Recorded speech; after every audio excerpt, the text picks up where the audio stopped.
मगर बड़े दुख के साथ मुझे कहना पड़ रहा है कि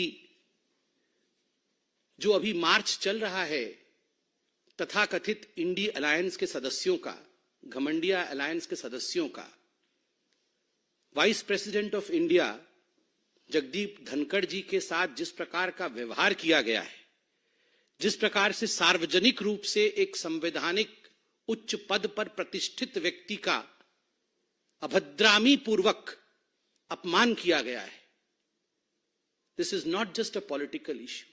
ये केवल एक राजनीतिक विषय नहीं है। भारत जैसे देश में यह एक संवेदनशील इशू है, इमोशनल इशू भी है। मेरे पिताजी भी उम्रदराज है। आज मैं अपने पिताजी को देखता हूं तो कभी कभी मुझे भी लगता है कि थोड़े से वो भी झुक गए, कंधा उनका झुक गया है। क्या कोई बेटा अपने पिताजी के झुके कंधों का मजाक उड़ा सकता है? क्या भारत ने कभी यह सिखाया है? आप सब अपने गिरेबान में झांक के अपने माता पिता को देखिए।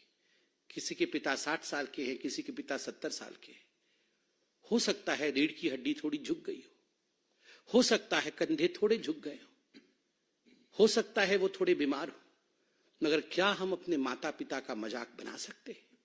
संसद की उन सीढ़ियों पर, वो मंदिर की सीढ़ियां हैं, वो हिंदुस्तान की सभ्यता की सीढ़ियां हैं, उन सीढ़ियों में उकेरा गया है हिंदुस्तान की कहानी। उन सीढ़ियों पर कोई आम व्यक्ति नहीं, उन सीढ़ियों पर जनता द्वारा चुने गए संवैधानिक पदों पर बैठे हुए सांसदों द्वारा जब वाइस प्रेसिडेंट ऑफ इंडिया के साथ, भारत के उपराष्ट्रपति के साथ बॉडी शेमिंग किया जाता है, तो याद रखिए ये केवल वाइस प्रेसिडेंट ऑफ इंडिया, उपराष्ट्रपति भारत की बॉडी शेमिंग नहीं हो रही है, उन तमाम बुजुर्गों की बॉडी शेमिंग हो रही है जो हम अपने घरों में देखते हैं।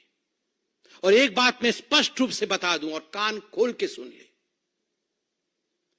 जाटों के कंधों का मखौल उड़ाना मना है।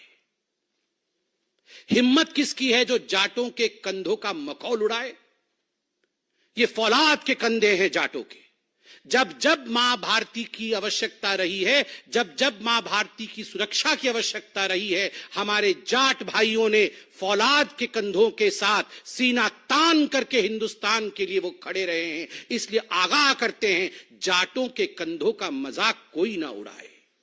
ये कंधे मां भारती के कंधे हैं और जाटों की रीढ़ की हड्डी कभी झुक नहीं सकती।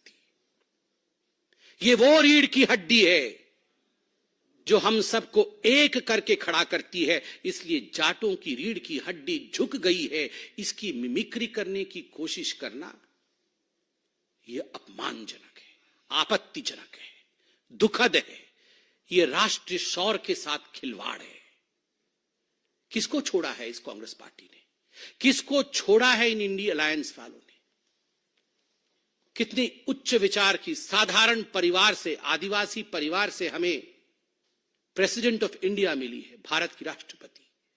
भारत के राष्ट्रपति के रंग को लेकर मखौल उड़ाना, भारत की राष्ट्रपति को राष्ट्रपत्नी कहना,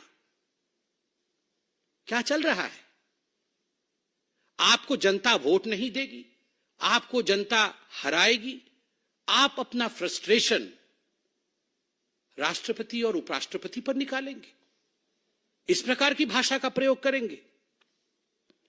मैं आज पूछना चाहता हूं भूपेंद्र हुड्डा जी से हरियाणा में, मैं आज पूछना चाहता हूं रणदीप सिंह सुरजेवाला जी से, खड़े होकर कहिए, खड़े होकर कहिए आप, क्या जाटों के कंधे झुक सकते हैं? जो लोग जाटों के कंधों का मजाक बनाएंगे, क्या उन्हें बख्शना चाहिए? डेमोक्रेटिक रूप से क्या उन्हें बख्शना चाहिए, या हमें लोकतांत्रिक रूप से इन लोगों को जवाब देना चाहिए जिन लोगों ने एक समुदाय विशेष के साथ मजाक बनाया है? यह प्रश्न बहुत गंभीर है। ममता बनर्जी जी ने भी, कल मैं उनकी बाइट को देख रहा था, उन्होंने भी कहा Rahul Gandhi is the one who is responsible. Rahul Gandhi जिस प्रकार से उन्होंने व्यवहार किया है, केवल रिकॉर्डिंग नहीं की है, वो केवल एक म्यूट स्पेक्टेटर और केवल फोन पे रिकॉर्ड कर रहे थे, ऐसा नहीं है। उन्होंने इंटरैक्ट भी किया है और कहा भी है उंगली उठाकर कि I am a Lok Sabha member. It was a theatrics which was planned.